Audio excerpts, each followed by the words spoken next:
satu sangkar burung yang di dalamnya berisikan 2 burung. Kalau kita simpulkan, jika ada N burung ditempatkan pada M sangkar di mana N lebih besar daripada M, maka akan terdapat sangkar yang membuat paling sedikit 2 burung. Nah, kita ke contoh soal yang pertama saja. Di sini ada contoh soal easy, ya easy aja dulu lah ya guys ya. Nah, di sini soalnya adalah jumlah orang minimal harus ada agar dipastikan terdapat 2 orang dengan bulan kelahiran yang sama. Adalah, ada yang tahu cara jawabnya gimana?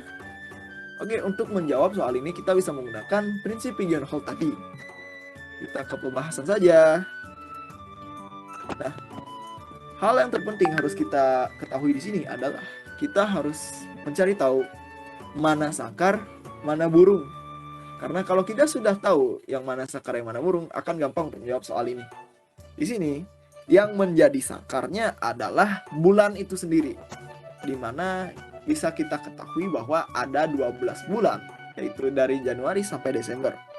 Berdasarkan prinsip pigeonhole tadi, di sini kan sudah ada 12 bulan. Nah, kita tinggal anggap saja di setiap bulan ini sudah terisi oleh satu orang. Misalnya di Januari satu orang sampai bulan Desember. Nah, kan setiap bulan ini sudah terisi setiap sangkar ini. Ini kan kita tentukan sebagai sangkar.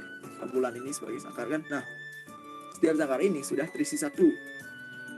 Agar minimal ada dalam satu sangkar itu terdapat 2 orang. 2 orang di sangkar yang sama. Jadi kita tinggal tambahkan 1 orang lagi, bebas aja tinggal tambahin 1. Ini kan udah semua nih terisi. Kita tinggal tambahkan 1 orang lagi. Jadinya ada dah dalam 1 bulan itu terdapat 2 orang dengan kelahiran yang sama.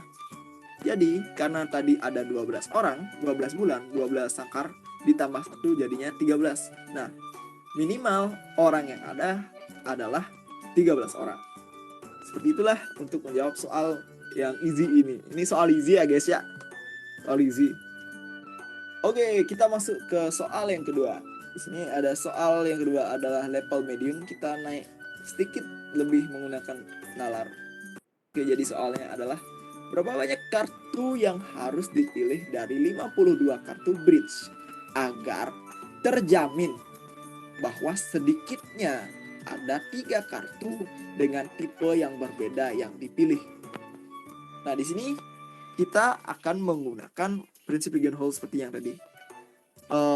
Aku sedikit menyinggung tadi bahwa prinsip pigeonhole ini erat kaitannya dengan kejadian terburuk atau kejadian paling sial. Oke, kita masuk ke bahasan saja. Nah, seperti yang kita ketahui ada 4 tipe kartu. 4 tipe kartu yaitu keriting, ada scoop, ada wajib, dan ada hati. Nah, kita diminta paling sedikit terjamin dan minimal bisa mengambil 3 jenis kartu. Yang intinya terjamin mengambil 3 jenis kartu. Nah, di sini kita bisa lihat ada 52 kartu bridge. Nah, bagaimana caranya kita bisa terjamin mengambil sedikitnya 3 kartu tipe yang berbeda? Di sini kita menggunakan prinsip terburuk. Misalkan pertama nih, kita posisikan diri kita sebagai orang yang tersial. Kita ambil kartu pertama, kedua, ketiga, dan seterusnya itu wajib semua. Nah, kita ambil nih sampai habis nih, ace dari ace sampai K, king. Ini wajib semua. Itu kita sudah ambil kan. Nah, jadi banyak kartu yang kita ambil tuh ada 13 kan. 13 karena kita mengambil seluruh jenis wajib yang ada, seluruh kartu wajib yang ada. Itu jadinya kita di tangan kita tuh ada 13 kartu. Di situ kan sudah ada satu tipe kartu, satu jenis kartu.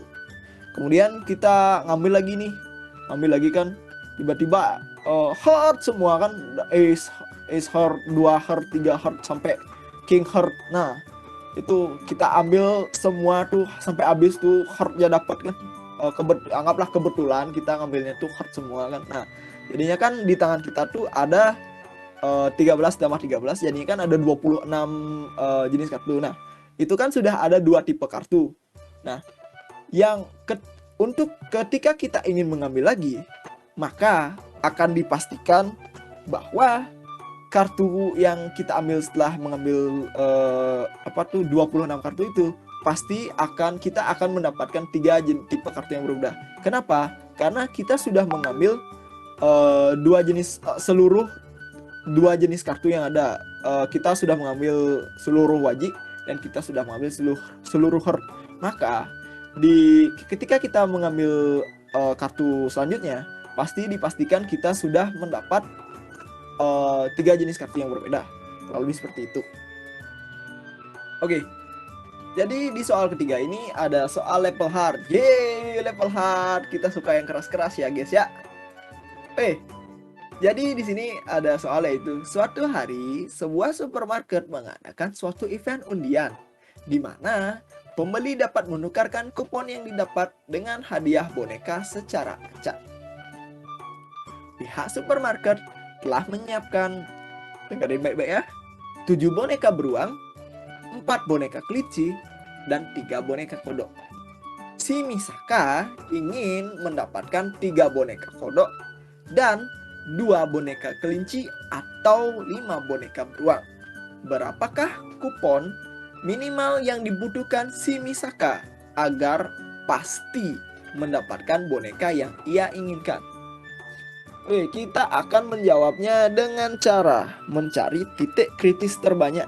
Nah, titik kritis itu apa sih maksudnya? Jadi titik kritis ini adalah keadaan di mana soal tidak bisa lagi mempermainkan kita, atau simpelnya keadaan di mana kita tinggal mengambil satu pengambilan saja untuk mencapai yang kita inginkan, untuk menjawab soal yang diberikan. Nah, di sini titik kritis itu anggaplah kita membuat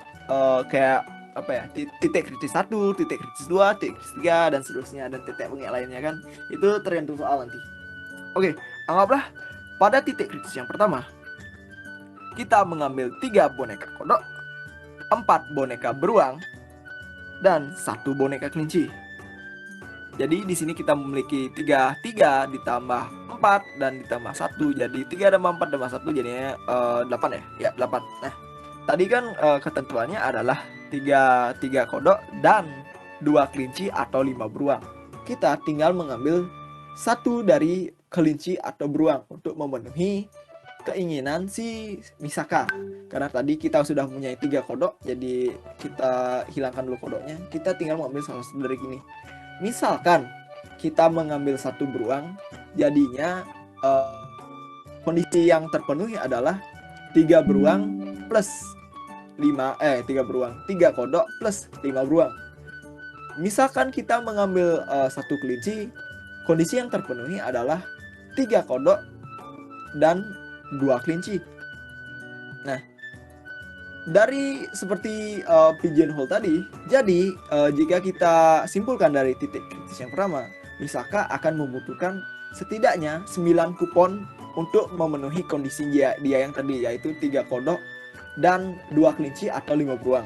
Untuk titik kritis yang kedua, misalkan kita mengambil 2 boneka kodok, 4 boneka kelinci, dan 7 boneka beruang. Pada titik kritis yang kedua ini, kondisi kelinci dan beruang sudah terpenuhi, di mana kelincinya sudah lebih dari 2 dan beruangnya sudah lebih dari 4. Tinggal si kodok aja. Jadi, karena kita sudah mengambil kelinci 4 dan beruang 7, ada 4 tambah 7 itu jadinya 11. Ditambah 2, ditambah si kodok ada 2, tambah kodok 2 itu udah 13. Nah, tinggal satu lagi nih, si kodok. Jadi kita ngambil lagi 1 kodok biar jadi 3.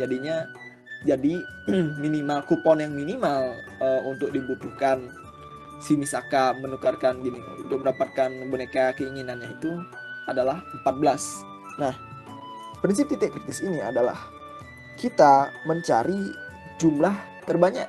Jumlah terbanyak itu maksudnya itu kan tadi kan titik kritis yang pertama 9 kupon, titik kritis yang kedua 14 kupon. Nah, jadi untuk mengambil kesimpulan minimal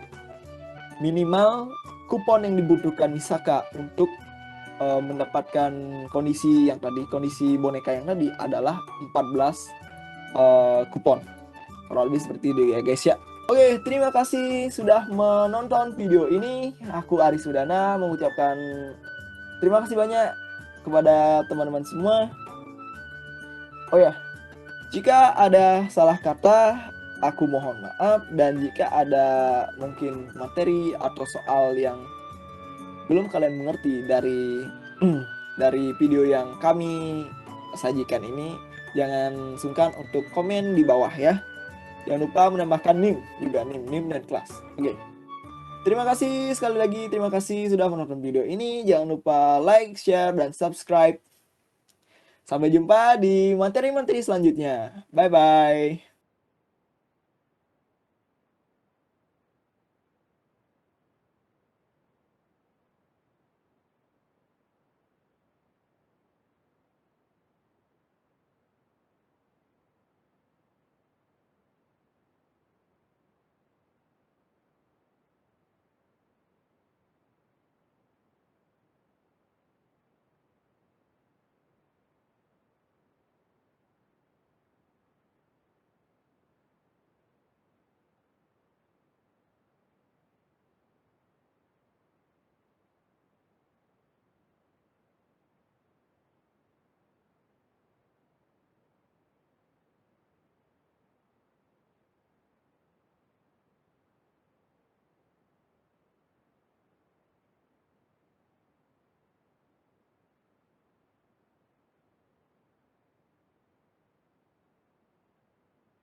Halo guys, para mahasiswaku semua. Kita lanjutkan materi induksi matematika. Pada video bagian pertama kita sudah membahas prinsip induksi sederhana dan prinsip induksi yang dirampatkan. Pada video bagian kedua ini kita akan membahas prinsip induksi kuat dan contoh penerapan induksi matematika untuk membuktikan kebenaran sebuah program. Mari kita saksikan dan saya ucapkan selamat belajar. Ingat kembali prinsip induksi sederhana, di dalamnya hanya terdapat satu hipotesis induksi, yaitu pada langkah induksi yang berbunyi begini, jika Pn benar, maka Pn plus 1 juga benar. Jadi hipotesis induksinya adalah jika Pn benar. Hanya satu saja hipotesis induksinya. Kadang-kadang kita memerlukan lebih dari satu hipotesis induksi untuk membuktikan kebenaran sebuah pernyataan. Untuk kasus seperti itu, kita menggunakan prinsip induksi kuat atau yang dinamakan strongly induction principle. Prinsip induksi kuat berbunyi seperti ini. Misalkan Pn adalah pernyataan perihal bilangan bulat. Kita ingin membuktikan bahwa Pn benar untuk semua bilangan bulat n besar sama dengan n0. Nah, untuk membuktikan Pn benar, kita hanya perlu menunjukkan dua langkah sebagai berikut. Pertama, basis induksinya Pn0 benar. Dan langkah induksinya, jika Pn0, Pn0 plus 1, dan seterusnya Pn benar, maka Pn plus 1 juga benar untuk semua n besar sama dengan n0.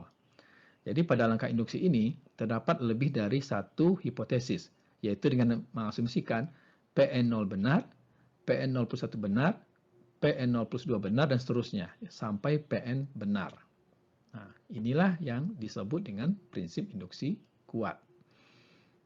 Sebagai ilustrasi penggunaan prinsip induksi kuat, perhatikan beberapa contoh yang diberikan sebagai berikut. Contoh pertama menyangkut tentang bilang prima. Sebuah bilangan bulat positif disebut bilang prima jika dan hanya jika bilangan bulat tersebut hanya habis dibagi dengan satu dan dirinya sendiri. Nah, contoh bilangan prima yaitu dimulai dari 2, 3, 5, 7, 11, 13, dan seterusnya. Nah, kita ingin membuktikan pernyataan bahwa setiap bilangan bulat n, yang dalam hal ini n besar sama dengan 2, itu selalu dapat dinyatakan sebagai perkalian dari satu atau lebih bilangan prima. Nah, misalnya bilangan bulat 6. 6 dapat dinyatakan sebagai perkalian dua buah bilangan prima, yaitu 2 dikali 3. 10 dapat dinyatakan sebagai perkalian 2 buah bilang prima, yaitu 2 kali 5. 12 dapat dinyatakan sebagai perkalian dari 3 buah bilang prima, yaitu 2 kali 2 kali 3. 7 dapat dinyatakan sebagai perkalian 1 buah bilang prima, yaitu 1 kali 7, ya, atau 7 itu sendiri. Nah, buktikan pernyataan tersebut dengan prinsip induksi kuat. Kita mulai dengan basis induksi terlebih dahulu, ya, karena di sini n terkecilnya adalah 2, ya, di sini. Nah, jika n sama dengan 2, maka 2 itu sendiri adalah bilang prima, dan 2 dapat dinyatakan sebagai perkalian dari satu buah bilang prima, yaitu dirinya sendiri. Ya, 2 sama dengan 2, atau 2 sama dengan 1 dikali 2. Pada langkah induksi, kita menggunakan lebih dari satu hipotesis induksi. Jadi kita mengasumsikan bahwa 2, 3, dan seterusnya sampai n dapat dinyatakan sebagai perkalian satu atau lebih bilang prima. Jadi kita membuat asumsi bahwa 2 dapat dinyatakan sebagai perkalian dari satu atau lebih bilang prima, 3 dapat dinyatakan sebagai perkalian dari satu atau lebih bilang prima, 4 dapat dinyatakan sebagai perkalian dari satu atau lebih bilang prima, dan seterusnya hingga n, ya, dapat dinyatakan sebagai perkalian dari satu atau lebih bilang prima. Jadi hipotesis induksinya banyak di sini, tidak satu seperti pada prinsip induksi sederhana. Nah, kita perlu menunjukkan bahwa ketika n-nya ditambah 1, yaitu n plus 1, juga dapat dinyatakan sebagai perkalian bilangan-bilangan prima. Nah, di sini ada dua kemungkinan nilai untuk n plus 1. Kasus pertama, jika n plus 1 sendiri adalah bilang prima, maka jelas ia dapat dinyatakan sebagai perkalian satu atau lebih bilang prima. Kasus kedua, jika n plus 1 bukan bilang prima, berarti terdapat bilangan bulat positif A yang habis membagi n plus 1 tanpa sisa. Artinya, n plus 1 dibagi dengan A sama dengan B. Atau kalau kita kali silang, maka n plus 1 sama dengan A kali B. Nah, yang dalam hal ini, A dan B adalah bilang bulat yang terletak antara 2 sampai n.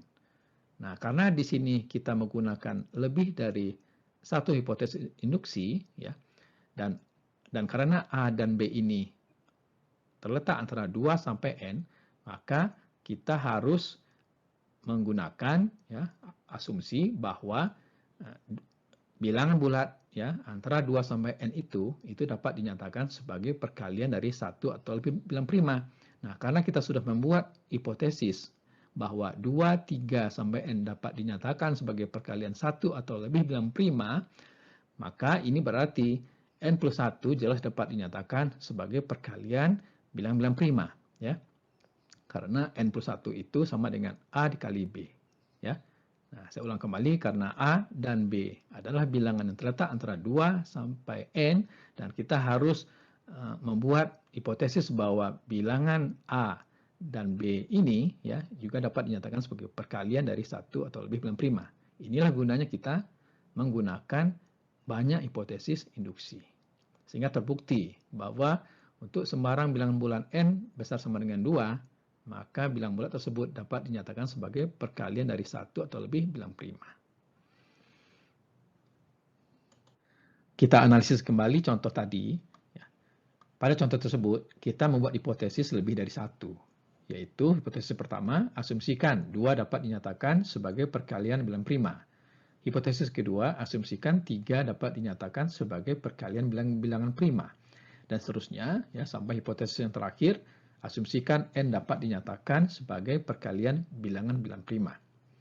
Nah, karena A dan B, ya, terletak antara 2 sampai n, maka menurut hipotesis induksi, ya, karena 2 sampai n itu dapat dinyatakan sebagai perkalian bilangan prima, berarti A dan B juga dapat dinyatakan sebagai perkalian bilangan prima. Jadi dengan menggunakan banyak hipotesis, maka pembuktian kita menjadi lebih kuat. Jika hanya satu saja hipotesisnya, yaitu mengasumsikan bahwa n dapat dinyatakan sebagai perkalian bilangan prima, maka pembuktiannya menjadi kurang kuat.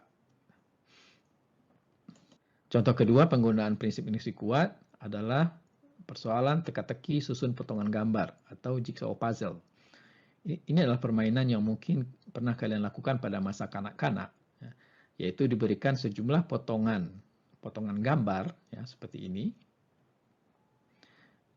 Kemudian kita diminta untuk menyusun potongan-potongan gambar tersebut sehingga menghasilkan gambar yang utuh. Nah, 2 atau lebih potongan gambar dapat disatukan untuk membentuk potongan yang lebih besar. Nah, lebih tepatnya kita gunakan istilah blok bagi suatu potongan gambar. Blok-blok gambar dengan batas yang cocok dapat disatukan membentuk blok gambar lain yang lebih besar. Jadi kalau kita gabungkan blok ini dengan blok ini, ya dengan batas yang cocok, maka akan terbentuk blok yang lebih besar. Nah, begitu juga ini dengan ini, ya. Kemudian kita gabungkan semuanya akan menghasilkan blok lain yang lebih besar. Akhirnya, jika semua potongan gambar telah disatukan menjadi satu buah blok, maka kita katakan teka-teki susun gambar itu dikatakan telah terpecahkan atau solve. Menggabungkan 2 buah blok dengan batas yang cocok itu dihitung sebagai satu langkah. Jadi kalau kita gabungkan yang kuning ini dengan yang merah ini, maka menggabungkan keduanya dianggap sebagai satu langkah. Sekarang gunakan prinsip induksi kuat untuk membuktikan bahwa untuk suatu teka-teki susun gambar dengan n potongan selalu diperlukan n-1 langkah untuk memecahkan teka-teki itu.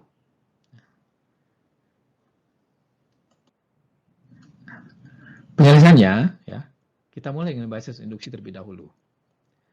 Kalau misalnya jigsaw puzzle-nya atau teka-teki susun gambarnya hanya memiliki satu potongan, ya, maka tidak diperlukan langkah apa-apa untuk memecahkan teka-teki itu. Dengan kata lain, jumlah langkahnya adalah 0. Ini bersesuaian dengan n kurang 1 sama dengan 0. Ya, n-nya sama dengan 1, 1 kurang 1 sama dengan 0. Sehingga untuk langkah basis, ya, pernyataan tersebut benar. Pada langkah induksi, kita membuat asumsi, ya, asumsinya banyak di sini, bahwa untuk teka-teki dengan n potongan gambar, ya, yang dalam ini n sama dengan 1, 2, 3, sampai k, itu diperlukan sejumlah n-1 langkah untuk memecahkan teka-teki itu. Ya. Jadi kita asumsikan bahwa kalau n sama dengan 1 diperlukan 1 kurang 1 langkah, ya berarti 0 langkah. Jika n sama dengan 2 diperlukan 2 kurang 1, yaitu 1 langkah. Kalau n sama dengan 3 diperlukan 3 kurang 1, yaitu 2 langkah, ya, untuk memecahkan teka-teki tersebut. Jadi perhatikan di sini hipotesisnya lebih dari 1. Nah, kita harus membuktikan bahwa apabila potongan gambarnya ditambah 1, yaitu n+1, maka jumlah langkah yang diperlukan untuk memecahkan teka-teki tersebut adalah n langkah, yaitu n+1 dikurang 1, yaitu sama dengan n.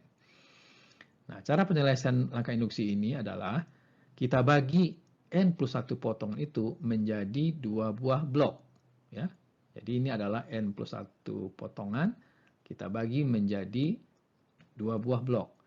Blok pertama ini memiliki n1 potongan. Dan blok kedua memiliki n2 potongan. Nah, jumlah kedua bagian ini, yaitu n1 tambah n2, itu sama dengan n+1. Jadi kalau dijumlahkan lagi ini dengan ini akan sama dengan n+1 potongan. Menurut hipotesis induksi, untuk bagian yang memiliki n1 potongan, diperlukan n1 kurang 1 langkah untuk menyatukan blok-blok yang memiliki batas yang cocok. Dan untuk bagian yang memiliki n2 potongan, diperlukan n2 kurang 1 langkah untuk menyatukan blok-blok yang memiliki batas yang cocok. Sehingga terbentuk 2 buah blok yang besar, ya, dari bagian pertama dan bagian kedua. Nah, satu langkah terakhir diperlukan untuk menggabungkan kedua blok yang besar tadi menjadi satu buah blok besar. Sehingga kita katakan teka-tekinya telah terpecahkan. Ya. Sehingga, ya, dengan menjumlahkan semua langkah untuk bagian pertama dan semua langkah pada bagian kedua dan ditambah satu langkah terakhir, ya, jumlah langkah seluruhnya adalah n1 kurang 1 ditambah n2 kurang 1 ditambah 1, berarti sama dengan n1 ditambah n2, ya, dikurang dengan 2 ditambah 1. Ya. 2 ini datangnya dari -1, ya, ditambah -1, -2, kemudian ditambah 1. Berarti sama dengan, Ya, N1 tambah N2 tadi sudah kita ketahui bahwa itu sama dengan N tambah 1. Ya. Kemudian dikurang dengan min 2 tambah 1 min 1, maka N tambah 1 kurang 1 sama dengan N. Nah, karena langkah 1 dan 2, langkah basis dan langkah induksi sudah diperlihatkan benar, maka terbukti bahwa untuk suatu teka-teki susunan gambar dengan N potongan selalu diperlukan N min 1 langkah untuk memecahkan teka-teki itu. Jadi di dalam persoalan ini, ya, karena N1 dan N2 itu adalah jumlah potongan gambar, ya, yang merupakan pembagian dari N potongan gambar, ya, maka N1 dan N2 itu terletak antara 1 ya, sampai N. Nah, dan kita harus memiliki hipotesis bahwa untuk N1 sama dengan 1, N1 sama dengan 2, ya, N1 sama dengan 3, dan seterusnya, itu diperlukan sebanyak N1 kurang 1 langkah. Ya.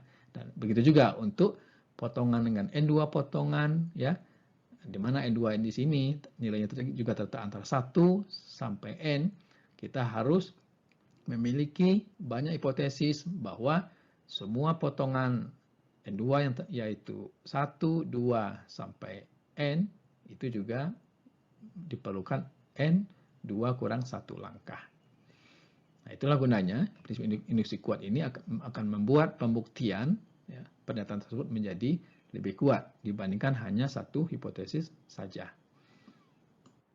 Contoh berikut ini tidak bertujuan untuk membuktikan kebenaran dari suatu pernyataan dengan prinsip induksi sederhana atau prinsip induksi kuat, tetapi kita diminta untuk mencari, ya, di mana letak kesalahan pembuktian induksi matematik ini. Nah, jadi, ya, tunjukkan apa yang salah dari pembuktian debat ini yang menyimpulkan bahwa semua kuda berwarna sama.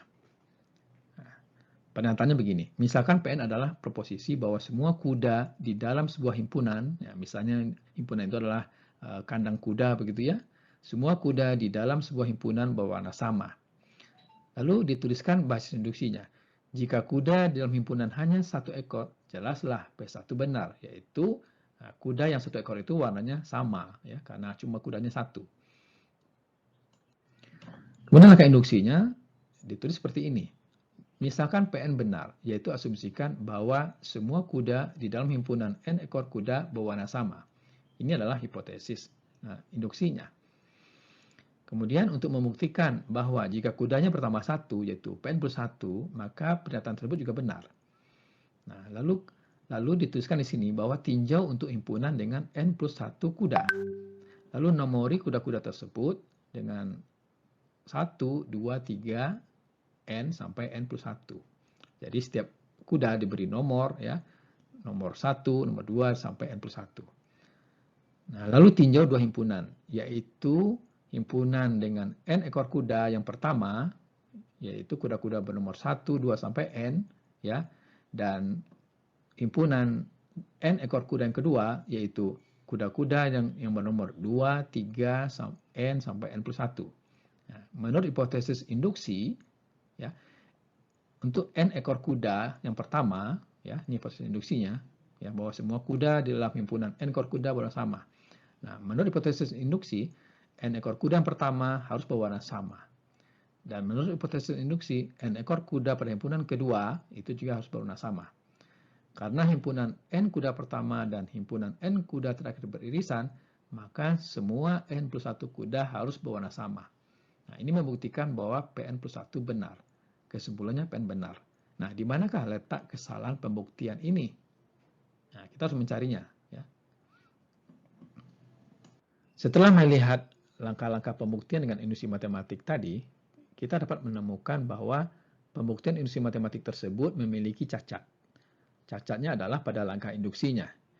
Langkah induksinya menjadi tidak benar kalau himpunan di dalamnya berisi 2 ekor kuda, yaitu ketika N plus 1 sama dengan 2. Nah, sebab dua himpunan yang dibentuk dari 2 ekor kuda ini itu tidak akan pernah beririsan.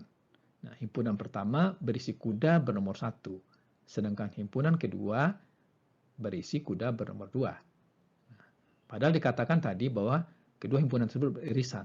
Namun karena untuk n plus 1 sama dengan 2, ya, himpunan pertama dan himpunan kedua ini tidak beririsan. Ya, sehingga pembuktian tadi menjadi cacat, ya, ketika jumlah kuda di dalam himpunan itu ada 2, yaitu n plus 1 sama dengan 2. Contoh lain untuk memperlihatkan cacat pembuktian dengan induksi matematik, perhatikan apa yang salah dalam pembuktian dengan induksi berikut ini. Sebuah teorema mengatakan, untuk setiap bilangan bulat tak negatif n, berlaku bahwa 5 kali n sama dengan 0. Jadi 5 kali 1 sama dengan 0, 5 kali 2 sama dengan 0, dan sebagainya. Ya. Lalu dituliskan di sini basis induksinya. Untuk n sama dengan 0, maka 5 kali 0 sama dengan 0. Ini jelas benar. Langkah induksinya, misalkan bahwa 5 kali n sama dengan 0 itu benar untuk semua bilangan bulat tak negatif n. Nah, ini adalah hipotesis induksinya. Untuk membuktikan bahwa pernyataan tersebut benar untuk n plus 1, ya, yaitu n plus 1, tulislah n plus 1 menjadi I tambah J. Jadi n plus 1 sama dengan I plus J. Yang dalam hal ini, I dan J adalah bilangan asli yang kurang dari n plus 1. Berarti 5 kali n plus 1 sama dengan 5 kali I plus J. Sama dengan 5I tambah 5J. Nah, menurut hipotesis induksi, ya, 5n sama dengan 0. Berarti 5i sama dengan 0. 5j sama dengan 0. Ya. Sehingga 0 tambah 0 adalah 0. Dari kedua langkah di atas, maka terbukti untuk setiap bilangan bulat tak negatif n, berlaku 5n sama dengan 0. Nah, di manakah letak kesalahan pembuktian induksi matematik ini? Nah, mari kita lihat. Pembuktian induksi matematik tersebut memiliki cacat pada langkah induksi. Ya, pada langkah induksi dituliskan bahwa untuk membuktikan Pn plus 1 benar, maka tulislah n plus 1 sama dengan I plus J. Yang dalam hal ini, I dan J adalah bilangan asli yang kurang dari n plus 1. Nah, ketika n plus 1-nya ini sama dengan 1, ya, berarti n-nya sama dengan 0, ya. 0 tambah 1 sama dengan 1. Nah, 1 tidak dapat dinyatakan sebagai penjumlahan dua buah bilangan asli. Nah, sebab bilangan asli itu dimulai dari 1. Ya. Jadi 1 tidak mungkin penjumlahan, ya, dari dua buah bilangan asli. Ya, 1 sama dengan 1 tambah berapa? Tidak mungkin kan sama dengan 1. Sehingga dikatakan bahwa pembuktian induksi matematik tersebut mengandung kesalahan. Induksi matematik memiliki banyak sekali kegunaannya untuk membuktikan kebenaran suatu proposisi. Nah, di sini di informatika kita akan gunakan induksi matematik untuk membuktikan kebenaran sebuah program atau algoritma. Perhatikan kode program berikut yang dinyatakan dalam notasi algoritmik, ya, pseudocode-nya seperti ini. Jadi fungsi ini namanya fungsi eksponen, ya, fungsi XP. Ya, fungsi ini menghitung A pangkat M. Ya, jadi ini menerima parameter, fungsinya adalah A integer, M integer. Kemudian deklarasi variabel lokalnya adalah K dan R itu integer. Algoritmanya, ya, R dimulai 1, K dimulai dari M, while K besar dari 0, ya, R dikali A disimpan di R, K kurang 1 disimpan di K, nah ini diulang lagi, ya, sampai K-nya sudah kecil sama dengan 0. Lalu return R, ya, nilai perpangkatannya. Jadi fungsi ini menghitung R sama dengan A pangkat M, dan loop invariannya yaitu ketika keluar dari loop while ini, ya, maka nilai R dikali A pangkat K sama dengan A pangkat M. Ya. Nah, buktikan algoritma tersebut benar, ya, dengan menggunakan induksi matematik, yaitu di akhir algoritma fungsi mengembalikan nilai A pangkat M. Lalu apa yang ingin kita buktikan kebenaran program dengan induksi matematika? Nah, yang ingin kita buktikan adalah kebenaran dari loop invariant ini, ya, yaitu suatu nilai yang tidak berubah setelah loop ini dikerjakan, ya, dan akan memberikan hasil dari fungsi eksponen ini. Yaitu kita ingin membuktikan bahwa R dikali A pangkat K itu sama dengan A di pangkat M. Perhatikan bahwa di dalam algoritma ini itu terdapat dua buah variabel R dan K. R dan K pada awalnya bernilai 1 dan M. Dan di dalam loop while ini nilai R dan K itu selalu berganti-ganti. Ya. Nah, misalkan pada iterasi yang ke n ya, atau setelah melewati kalang while sebanyak n kali, nilai R dan K kita nyatakan dengan Rn dan Kn. Ya. Nah, kita ingin membuktikan proposisi bahwa Rn dikali AKN itu sama dengan AM. Ya, N besar sama dengan 0. Nah, buktikan bahwa Pn ini benar dengan induksi matematik. Kita mulai dengan langkah basis terlebih dahulu. Ya. Untuk N sama dengan 0, yaitu perulangan while ini belum dimulai, ya, maka nilai R0 sama dengan 1, K0 sama dengan M. Ya. R0, 1, K0 sama dengan M. Maka P0 jelas benar, sebab kalau kita substitusikan di sini, ya, R0 dikali AK0 sama dengan A dipangkat M. Ya. Jadi di sini R0 dikali A, K0 sama dengan A pangkat M. Nah, R0 sama dengan 1, ya. Kemudian K0 sama dengan M, ya, sehingga A dipangkat K0 adalah A pangkat M. 1 dikali A pangkat M sama dengan AM. Jadi, algoritma ini benar, ya, ketika kalang ini belum dimulai, yaitu N sama dengan 0. Pada langkah induksi, kita membuat hipotesis, yaitu dengan mengasumsikan bahwa Pn benar untuk N besar sama dengan 0. Yaitu setelah melewati kalang while ini sebanyak n kali, ya, maka Rn dikali A pangkat Kn sama dengan AM. Nah, kita harus menunjukkan bahwa apabila kalang while ini ditambah satu kali lagi, ya, menjadi n plus 1 iterasi, maka Pn plus 1 juga benar. Ya. Sehingga persamaannya menjadi n-nya kita ganti dengan n plus 1, ya, berarti Rn plus 1 dikali A Kn, berarti Kn plus 1 sama dengan AM. Nah, hal ini ditunjukkan sebagai berikut. Jadi, setelah satu tambahan iterasi, yaitu iterasi Kn plus 1 melewati kalang while, maka nilai R ini ya, adalah Rn plus 1 sama dengan Rn dikali A. Yaitu nilai iterasi yang Kn plus 1 adalah nilai R sebelumnya, yaitu iterasi Kn, ya, Rn, ya, dikali dengan A. Dan nilai K iterasi yang Kn plus 1 adalah nilai K pada iterasi yang sebelumnya, yaitu Kn dikurang 1. Maka Rn plus 1 kali A pangkat Kn plus 1, ya, harus kita buktikan sama dengan AM. Nah, jadi di sini Rn plus 1 kita ganti menjadi Rn dikali A. Ya. Sedangkan A pangkat Kn plus 1, Kn plus 1-nya kita ganti menjadi Kn kurang 1. Sehingga menjadi A, ya, Kn min 1. Nah, kemudian A pangkat Kn min 1 ini berarti sama dengan A pangkat Kn dibagi dengan A. Atau dinyatakan sebagai A pangkat Kn dikali dengan A pangkat min 1. Nah, A dikali dengan A pangkat min 1 berarti sama dengan 1, ya. Sehingga tersisa Rn dikali A pangkat Kn. Nah, menurut hipotesis induksi, Rn dikali A pangkat Kn adalah AM. Nah, jadi Rn plus 1 kali A pangkat Kn plus sama dengan 1 sama dengan AM. Artinya, jika kalang while-nya ditambah satu kali lagi, tetap saja nilai fungsinya menghasilkan nilai A di pangkat M. Sehingga Pn plus 1 juga benar. Nah, karena basis dan langkah induksi benar, maka Pn adalah benar untuk setiap N besar sama dengan 0. Jadi, algoritma tersebut benar. Untuk lebih memantapkan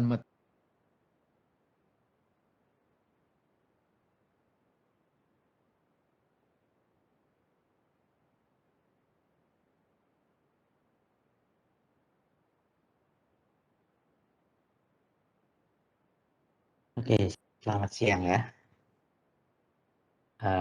Pertama-tama saya mohon maaf untuk teman-teman yang beragama Muslim, ya. Jadi saya lupa juga nih hari Jumat, ya, kita mulainya di jam 11.30, jadi jam ibadah teman-teman, ya. Jadi silakan untuk menunaikan ibadahnya.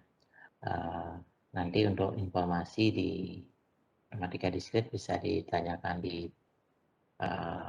grup WA atau ke teman-temannya, ya, yang satu kelas. Ya, ini apa namanya, merupakan pertemuan kita yang terakhir, ya, di Matematika Diskret 1. Jadi materi kita di opsi matematika, gitu, ya. Jadi saya sebenarnya berencana untuk menambah satu materi di pengantar draft. Mungkin kita langsung aja nanti di slide 2 untuk membahas itu ya. Oke. Dan saya lihat teman-teman sudah ada yang mengumpulkan video untuk materi induksi ya, tapi mungkin sangat terbatas ya, tidak semua. Oke, jadi kita udah ada berapa video ya? 6 ya, dari materi himpunan, ruang, kombin, ya, logika, bikin hul, induksi itu ya, ada 6. Enggak ya? Oke, kalau saya salah mungkin silakan dikoreksi. Oke, jadi ada 6 relasi rekursif kalau nggak salah ya.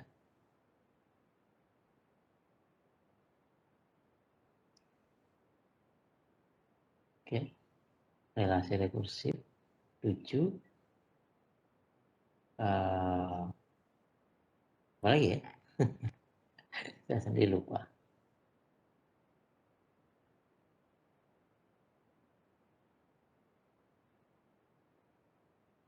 Oke, nanti saya cek lagi.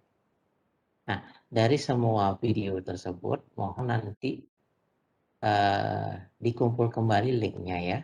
Dan juga dipastikan karena beberapa link yang saya cek itu videonya sudah dibilangnya sama YouTube sudah dihapus oleh pengunggahnya gitu ya. Jadi tolong dikumpulkan kembali, kalau memang mau diperbaiki silakan. Mau membuat video itu lebih interaktif lagi silakan ya. Ya tadi ada contoh video lumayan keren ya. Jadi mungkin terakhir-terakhirnya aja agak sedikit susah penjelasannya, ribet penjelasannya yang bagian soal hard ya. Tadi dari kelompoknya Hari Sudani kalau nggak salah kelas A ya, lupa. Oke. Jadi animasinya jangan terlalu mengganggu, tapi mendukung gitu ya. Kalau nggak ada animasi juga jelek juga, karena kita membicarakan tentang video pembelajaran gitu ya. Kalau hanya tulisan yang dibaca juga nggak keren gitu. Ya, nah saya mau mengadakan sedikit kompetisi ya di akhir semester untuk teman-teman. Jadi untuk video ini silakan teman-teman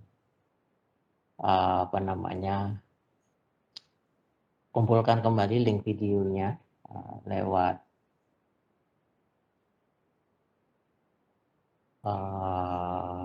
lebih baik personal chat ya, biar saya tidak nyari satu-satu ya. Tapi nggak bagus. Jangan. Biarinlah di grup WA ya, karena saya nanti akan kebingungan tuh kelas berapa. Oke, jadi dikumpulkan artinya dituliskan kembali ya, jadi kayak model saya share ini ya.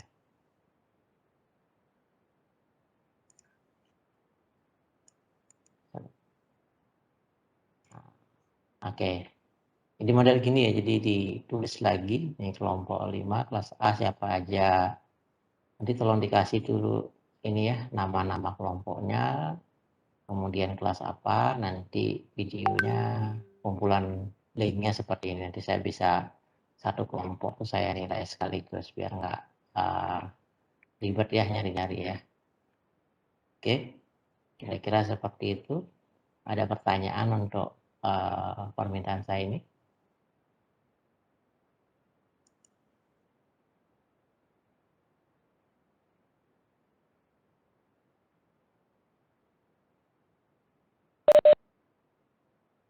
Nggih.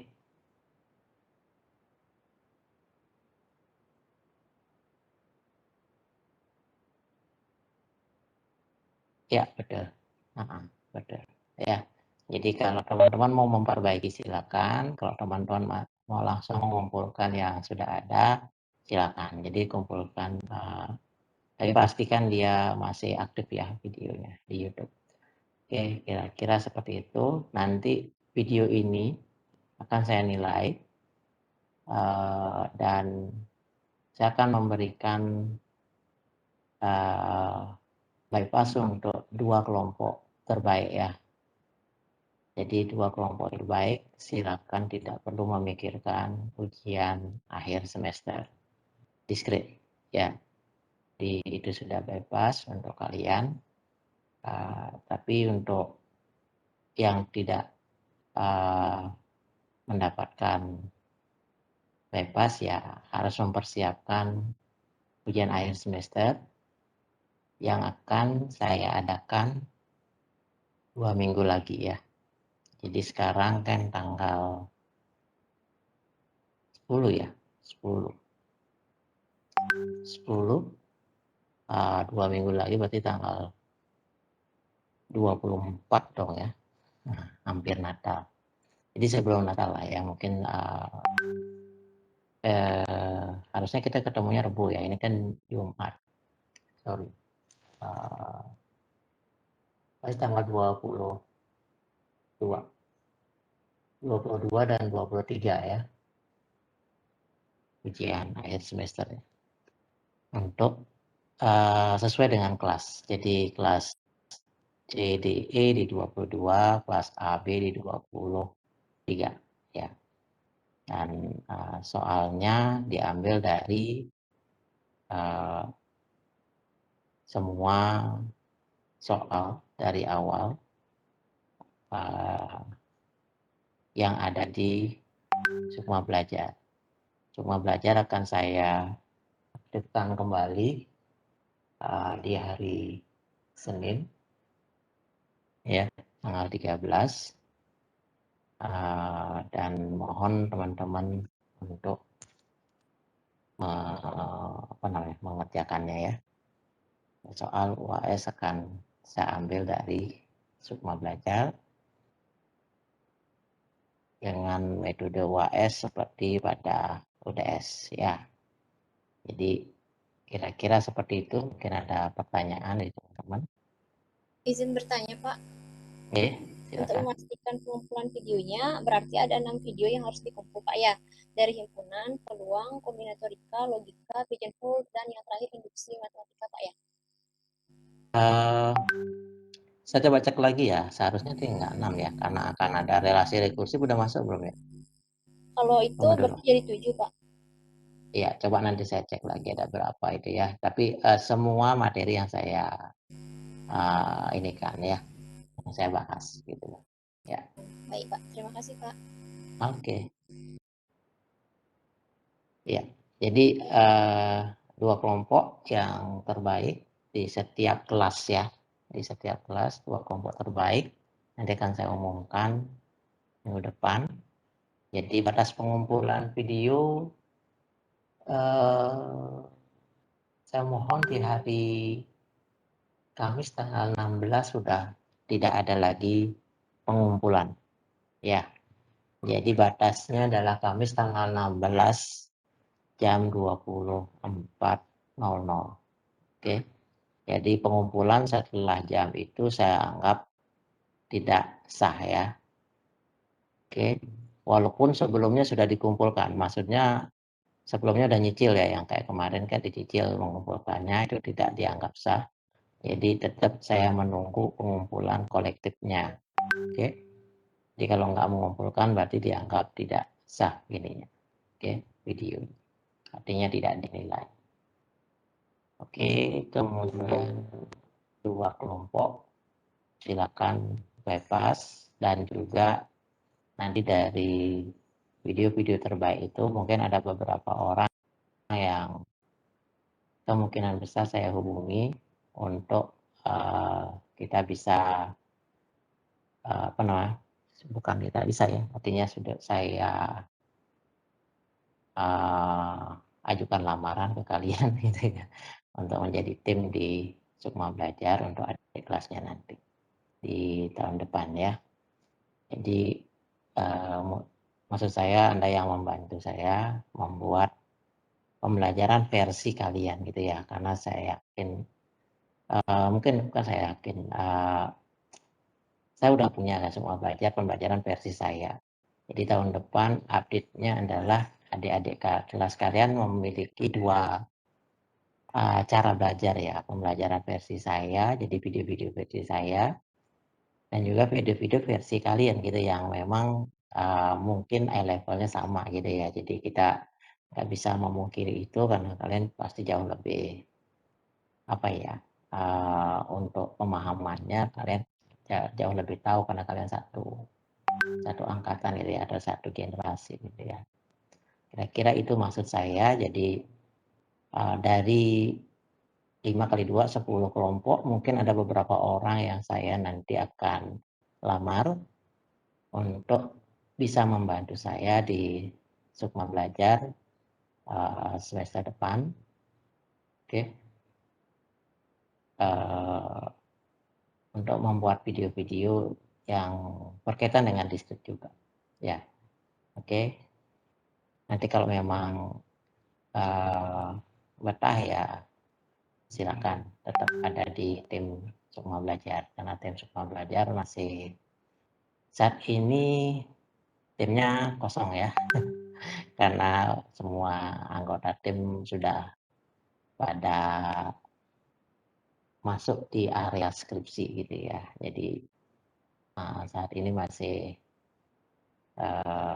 ya seperti itulah kondisinya. Oke, kira-kira itu yang bisa saya sampaikan untuk UAS, karena ada beberapa yang sudah bertanya masalah UAS ya. Jadi UAS-nya seperti itu, materinya adalah dari awal ya. Jadi tidak ada dari tengah-tengah atau gimana, dari awal. Pertanyaannya adalah seputar pertanyaan yang muncul di Sukma Belajar. Oke. Mekanismenya kita pakai Quizy tetap ya. Untuk tanggalnya sesuai jam kuliah tanggal 22 dan 23. Oke. Kira-kira bisa dipahami?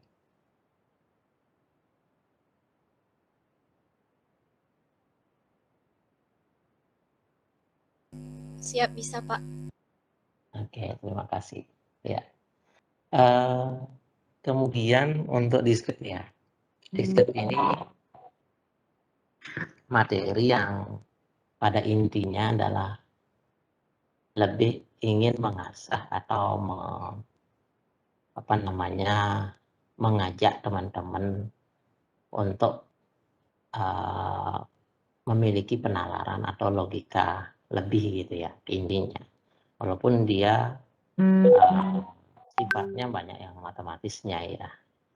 Tapi matematisnya enggak matematika murni, tapi kebanyakan dia meminta teman-teman itu untuk mempunyai logika berpikir atau nalar yang lebih tajam gitu ya. Jadi kadang-kadang soalnya memang agak sedikit kurang kurang manusiawi ya. Tapi itulah seninya di diskrit. Nah, diskrit 1 kita memang mempelajari dasar semua. Jadi ada peluang, ada himpunan, karena ini dua hal ini, himpunan utamanya itu sangat penting sekali menjadi dasar teman-teman di informatika. Jadi ketika teman-teman ada di informatika, maka teman-teman akan banyak berinteraksi dengan peluang. Misalnya kita ngomongin tentang basis data gitu ya. Basis data itu apa sih Pak gitu ya. Mungkin teman-teman masih belum ada di materi itu, tapi secara logika sederhana aja. Ketika teman-teman misalnya datang ke perpustakaan, ada sistem perpustakaan, tentu teman-teman pasti berpikir, pasti ada sarana yang menyimpan data-data tentang buku, data-data tentang diri pengunjung, data-data tentang pegawai, data-data tentang siapa yang meminjam, data tentang apalagi gitu ya. Jadi pasti akan ada data yang seperti itu kan, apalagi jumlah data buku di perpustakaan akan sangat besar sekali gitu ya. Dan nggak mungkin itu tidak dicatat di satu sistem tersendiri gitu ya. Tak mungkin itu ada di sebuah source code dari program gitu atau hardcode-nya gitu. Pasti ada sesuatu di sana. Itu pangkalan datanya gitu ya. Atau mungkin kita sebut sederhananya basis datanya. Ya. Nah, ketika teman-teman mempunyai suatu basis data dan mau mengambil beberapa data yang sesuai dengan keinginan atau report yang teman-teman inginkan, itu pasti akan masuk ke teritori himpunan gitu, yaitu ada irisan, ada gabungan, ya, dan mungkin juga yang lainnya. Jadi itu pasti nggak bisa dipungkiri nantinya. Jadi ketika teman-teman belajar basis data, nanti kan bisa jadi disuruh nge-report, carilah atau tampilkan mahasiswa-mahasiswa di tahun 2020 yang meminjam buku lebih dari 5,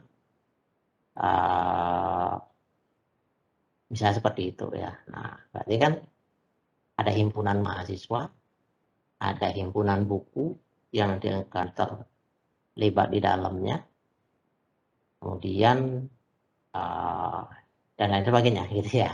Jadi pasti akan masuk di sana ke arah irisan dan lain sebagainya. Nah, itu kenapa kita belajar metode himpunan. Walaupun ya, mungkin teman-teman sudah, sorry, suara saya kedengeran nggak? Halo? Siap terdengar, Pak. Oke. Ya, oke, sorry. Karena ada panggilan telepon. Ada masalah karena saya pakai Droid Cam ya. Apa namanya tadi? Ya, jadi itu kenapa kita belajar himpunan. Walaupun di SMA udah belajar kan ya. Jadi kita perdalam lagi, terutama himpunan di mana? Di operasi-operasi irisan, gabungan, dan lain sebagainya. Makanya di dalam diskusi ini kita melihat yang diagram pen yang 3 himpunan, 4 himpunan gitu, bagaimana cara mencari daerah mana yang kita inginkan gitu ya. Dan karena nanti di dalam basis data juga himpunannya nggak hanya 2 gitu kan, pasti akan lebih dari 2 kayak gitu. Kemudian kita akan ngomongin tentang peluang setelah itu kan. Kenapa kita belajar peluang di dalam informatika, apa fungsinya gitu kan ya. Jadi di informatika kita berbicara tentang sebuah permasalahan dunia nyata. Ya, permasalahan dunia nyata pasti akan berisi banyak hal-hal yang tidak pasti, gitu ya. Jadi kita nggak akan berbicara buatlah program luas segitiga misal gitu ya, atau buatlah program luas segitiga siku-siku. Nah itu nggak ini ya, nggak akan bicara seperti itu. Tapi kita disuruh bicara tentang buatlah program luas segitiga misalnya. Program luas segitiga atau segitiga sembarang, tentunya kita tahu setengah alas kali tinggi itu adalah rumus segitiga. Tapi kalau misalnya segitiga sembarang, ketika kita menentukan satu alas, kita akan repotan juga menentukan tingginya, karena ngomongin tinggi dari segitiga itu juga tidak segitiga sembarang ya, tidaklah hal yang mudah gitu kan. Jadi kemungkinan besar akan ada pendekatan di sana. Oke, kemudian akan ada satu hal yang nggak pasti di sana. Atau mungkin nanti kita ngomongin tentang penalaran gitu ya. Penalaran itu misalnya ketika kita percaya sama seseorang, misalnya anggaplah sekarang saya ada di satu lingkungan perumahan, saya punya 2 orang tetangga. Satu tetangga saya percaya dia selalu baik gitu ya. Tapi satu tetangga lagi saya saya ajak ngomong seringkali kurang kurang jujur lah gitu ya. Nah, suatu ketika saya nggak ada di rumah, kemudian orang itu nelpon, kemudian orang tetangga kedua yang nelpon mengatakan kalau rumah saya kebakaran gitu ya. Nah, seberapa saya percaya bahwa itu terjadi, gitu kan. Nah, itu kan peluang-peluang itu akan diperlukan dalam penalaran-penalaran seperti itu, atau statistical reasoning ya bagi teman-teman nanti yang akan masuk ke ranah artificial intelligence, itu kan dasarnya pasti peluang atau statistik. Oke, itu kenapa kita belajar di peluang juga. Oke, nah kombinatorik ini sebenarnya sangat besar ya peranannya dalam informatika, karena kita harus mengetahui dulu apa namanya, berapa maksimum apa namanya, kejadian yang mungkin dari satu permasalahan yang kita hadapi gitu ya. Jadi ketika kita mau merancang sebuah atau mendesain sebuah model penyelesaian dari satu kasus, tentunya kita harus melihat kejadian-kejadian yang mungkin di dalam kasus tersebut gitu ya. Jangan sampai kita memikirkan semua kejadian sampai kejadian yang nggak mungkin terjadi sebenarnya. Kita kan nantinya program kita nggak akan pernah menyentuh ke sana, itu buat apa kita pikirkan gitu, kira-kira seperti itu ya. Jadi kombinatorik lebih ke arah pencacahan atau perhitungan bagaimana suatu permasalahan itu memiliki kemungkinan-kemungkinan yang harus kita perhitungkan atau tidak harus kita perhitungkan, dan kita bisa melihat atau memperhitungkan analisa dari program kita nantinya ketika nanti datanya worst gitu ya, yang paling parah gitu, apakah program kita masih mampu menghandle-nya atau tidak gitu ya. Itu kira-kira apa namanya, hal-hal kenapa kita mempelajari kombin gitu ya. Kayak gitu sih untuk ini dasar ya. Nah, untuk yang lain biasanya itu untuk pembuktian kayak induksi, kemudian pigeonhole untuk pembuktian juga saat worst case, kemudian ada logika gitu ya. Logika itu ya, itu dasar banget sih, karena kita di komputer kita ngomongnya ada biner ya. Biner itu pasti ngomongnya adalah logika predikat benar salah gitu ya. Jadi banyak dasarnya dari sana, sehingga dia akan berkembang di sistem digital dan lain sebagainya. Oke, nah itu sih review ya tentang materi-materi kita di matematika discrete 1. Jadi apa yang kita pelajari di discrete 1 kira-kira itu adalah gambaran umumnya, dan teman-teman sudah terima kasih sudah menikmati materi-materinya ya. Ya walaupun memang ada beberapa kendala kadang-kadang, karena saya setiap tahun tidak melakukan pakem yang sama ya. Jadi kalau saya melakukan pakem yang sama mungkin materinya sudah apa namanya, ada arah dan jalurnya gitu ya. Mungkin dosen-dosen lain dia udah punya satu pakem atau materinya ya udah riset kayak ini gitu ya. Tapi kalau saya enggak, saya lebih ke arah explore lagi. Artinya kalau saya sih sukanya melihat kekurangan dan mencoba memperbaiki gitu ya. Jadi di setiap tahun mungkin gaya saya dalam memberikan materi itu agak berbeda-beda gitu ya. Jadi nggak terus saya pakai metode yang sama. Pernah saya gunakan modul, sampai sekarang pun saya udah masih punya modulnya gitu ya, tapi saya nggak pakai lagi. Jadi pernah mungkin tahun berapa saya bagikan modul hard copy modul, sehingga teman-teman nanti tugasnya semua ada di modul itu, tinggal kerjakan aja gitu ya. Cuman tidak terlalu efektif juga ternyata. Kemudian pernah saya lakukan sistem tugas besar juga masih kurang ya. Oke, sampai yang kalian cicipi sekarang yang baru adalah semua belajar gitu ya, yang kalian cicipi. Walaupun dengan berbagai pasti kekurangan aja ya, tidak ada kelebihannya soalnya. Oke, jadi kira-kira seperti itu. Mungkin ada yang mau didiskusikan dari teman-teman?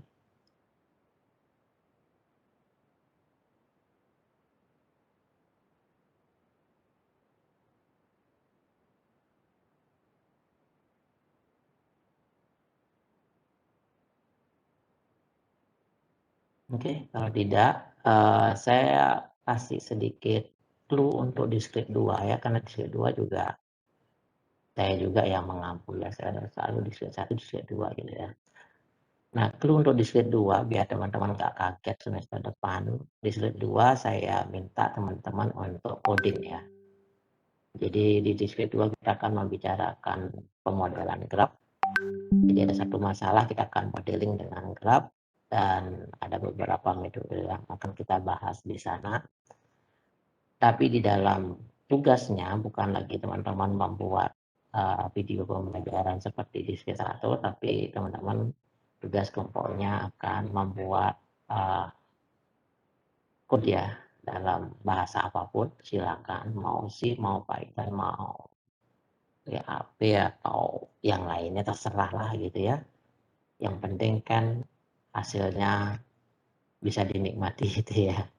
Oke, jadi saya mohon nanti disiapkan. Karena saya nggak mau, walaupun itu tugas kelompok, saya nggak mau yang bekerja satu orang.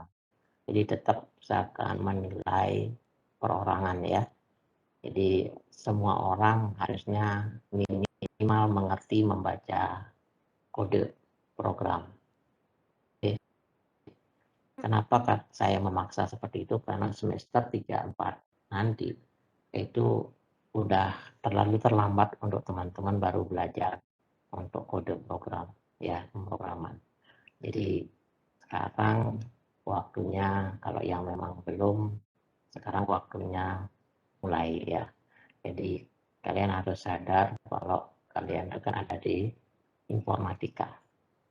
Dan sampai sekarang pun teman-teman yang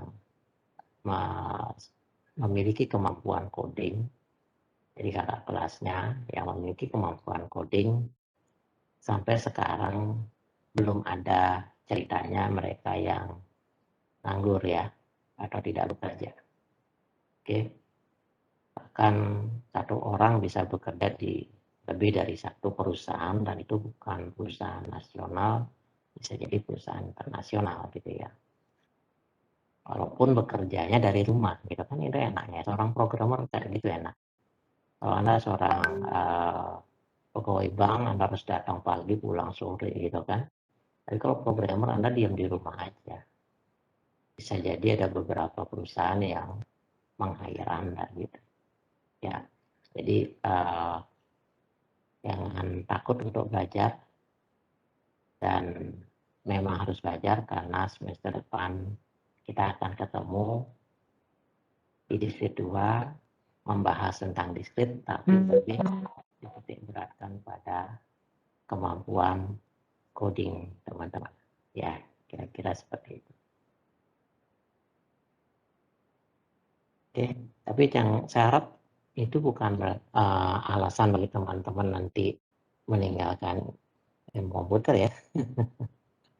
Ya, artinya apa? Dimanapun sebenarnya teman-teman kuliah, kesulitannya akan tetap ada gitu ya. Karena kalau nggak sulit, berarti teman-teman nggak perlu bayar SPP untuk kuliah gitu kan. Itu sekali lagi. Kalau nggak sulit, kan nggak perlu dipelajari. Oke, kira-kira itu. Terima kasih untuk semester ini. Masih ada beberapa tagihan, yaitu tugas kelompok dan tugas individu di semua belajar teman-teman penuhi. Dan juga tolong dipersiapkan UAS ya, bagi yang ingin UAS. Kalau yang nggak ingin UAS, tinggal dipersiapkan videonya gitu ya. Oke, kira-kira seperti itu. Ada pertanyaan sebelum saya akhiri?